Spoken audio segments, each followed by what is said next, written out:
అన్నప్పుడు ఈ 3 స్ట్రోక్స్‌లో పంపాలంటారు కదా!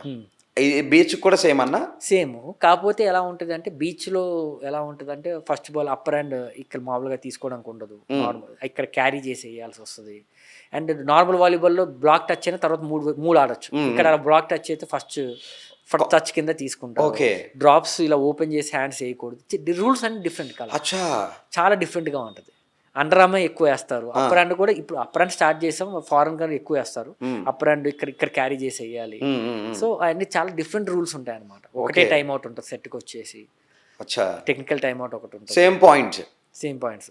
వాలీబాల్‌కి ఎలా ఉంటాయి? 21 పాయింట్స్. ఆహా! ఓన్లీ 21 బీచ్‌లో 21 పాయింట్స్ ఉంటాయి. ఓకే.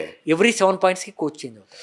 ఓకే. టోటల్ ఒకళ్ళు కాదు. ఇప్పుడు మీది 5 ఆర్ 2 ఉండే కోడ్ చేంజ్ అవుతారు. తర్వాత 14 పాయింట్స్ కోచ్. ఎందుకంటే ఇప్పుడు ఎగ్జాంపుల్ అక్కడ గాలి ఎక్కువ ఉంటుంది. కోట్ అడ్వాంటేజ్ కోటి డిసడ్వాంటేజ్ ఉంటుంది. సో ఆ అడ్వాంటేజ్ డిసడ్వాంటేజ్ అందరికీ రావాలనే ఉద్దేశంతో రెండు కూడా మారుతూ ఉంటారు. ఓకే. ఓకే. 7 పాయింట్స్ టోటల్ 7, 14, 21, 28, 35 అట్లా కోడ్ చేంజింగ్. కోడ్ చేంజింగ్గా ఉంటుంది.